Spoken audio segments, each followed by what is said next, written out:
खुलुमबाय गोजोन फुंबिलि बयनिसिमबो नोंथांमोनखौ आंनि चेनेलाव गासैखौबो बरायनाय बावहरग्रोनाय थाबाय आसा खालामो नोंथांमोना खौरांखौ नायनानै मोजां मोनगोन। BTCआव गोदानै सोसनजानाय गामिफोरनि बाजेटखौ लानानै MLA बिस्वजित दैमारिनि बिबुंथि। बिथाङा फोरमायथिदों दि बाजेट हिसाबै दायो BTCआव आगोलनि जा बाजेट बेखौनो होबाय थानाय जादों। नाथाय दायो माखासे गामिफोर आरो गोबां सुबुं सानखोआ BTCआव हाबदेरबावबाय। बेखौ लानानै हाग्रामा महिलारि बिथाङा बेनि थाखाय आलादायै BTC बाजेट बारायबावनांगौ होननानै बुंदों। ओजोंहाय सोरखारनिफ्राय BTC हिसाबै दासिमबो गामि सोनाय दानख'नाय फाइनाल जाबाय एबा जोब्बाय होननानै रोखा फोसावनाय जायाखै। बे बेलायाव माखासे जिल्लाफ्रा BTCनि जोबोद गोजानाव जाबाय, जेरै गहपुर, बिश्वनाथ जिल्लाफोर। बे हिसाबै बायदिसिना खामानि मावनांगौ जायोब्ला दायो BTC सोरखारनि जोबोद गोजानाव आरो बेफोरखौ लानानै खामानि मावनायाव जोबोद जेंना सोमजिगोन। बेखायनो जुदि थोंजोङै बाजेटखौ आलदायै बैफोरनिफ्राय खामानिखौ मावनो हायोब्ला मोजां। बेखायनो आं सानो हाग्रामा महिलारि बिथाङा बेखौ लानानै आसामनि चिफ मिनिस्टारजोंबो रायज्लायबाय आरो बेखौ माबादि खालामनानै बे गोदानै BTCआव सोजानाय गामिफोरनि जौगाखांनायखौ मावनो हायो बेनि खोथाफोरखौ सोरखारा BTC सोरखारजों सावरायगोन आरो सावरायलायनायनि गेजेरजों बेयो मोनसे सलुसनाव फैगोन होननानै बुंथियो बिस्वजित दैमारि बिथाङा। आसामनि श्रीभूमि जिल्लायाव खास्रि बिस्रि बुथारनाय जाथाय। श्रीभूमि जिल्लानि मदन महन ओनसोलाव जिनाहारि खालामनानै सासे 8 बोसोर बैसोनि उन्दै हिन्जावसाखौ बुथारनाय जाथाया सोराङाव फैदों। जायगानि सुबुंफोरा मिथिहोनाय बादिब्ला जाकिर आलम तालुकदार मुंनि सासे दुथां सुबुङा उन्दै बैसोनि हिन्जावसाखौ जिनाहारि खालामनानै बुथारनानै न'नि साखाथिनि हाग्रायाव गारनानै दोनदों। मिथिहोबावनाय बादिब्ला बे जिनाहारिनि जाथायाव बोलि जानांनाय हिन्जावसाया थांनाय बुधबारनि 10 रिंगानिफ्रायनो न'निफ्राय गोमानानै दङमोन।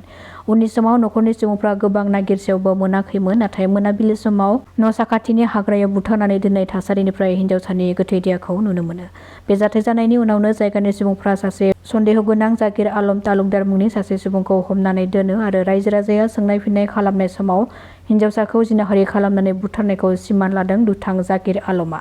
उननि समाव जायगानि सुबुंफ्रा पुलिसनो खौरां हरो, नाथाय खौरां हरसेयावबो पुलिसनि हान्जाया थाब फैयैनि अजद होदों जायगानि सुबुंफोरा। उननि समावसो जाथाय जानाय जायगायाव थांनानै दुथां जाकिर आलम तालुकदारखौ एरेस्ट खालामहैदों पुलिसनि हान्जाया। दानिफ्राय हादोरारि राजा लामायाव खारबाय थानाय गारिखौ होबथानानै मासुल एबा टेक्स लानो मोननाय नंलिया।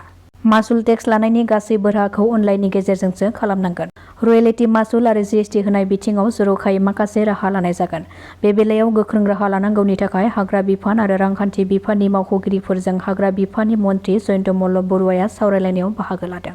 बिथाङा बे सावरायनाय हाबाफारियाव बाहागो लानायजों लोगोसे फोरमायथिबावदों दि आसामाव दायो थांनाय 1 सप्तायावनो हाग्रा बिफाना सेबनानै आयेन बेरेखायै फसंनाय दंफां हाखावग्रा गोबां मिलफोरखौ हमनाय जाबाय। हाग्रा बिफाना बेफोर सेबनानै हमनो मोननाय दंफां हाखावग्रा मिल कार्डफोरखौ अक्सनाव होनाय जागोन आरो फैगौ 5 बोसोराव आयेन बेरेखा दंफां हाखावग्रा मिलनि हेंथायै सेबनाया सोलिबाय थागोन होननानैबो गावनि बिबुंथिनि गेजेरजों फोरमायथिदों मन्थ्रि जयन्त मल्ल बरुवाया। फकिराग्रामाव आसाम पुलिसनि मोनसे गेदेर जाफुंसारनाय।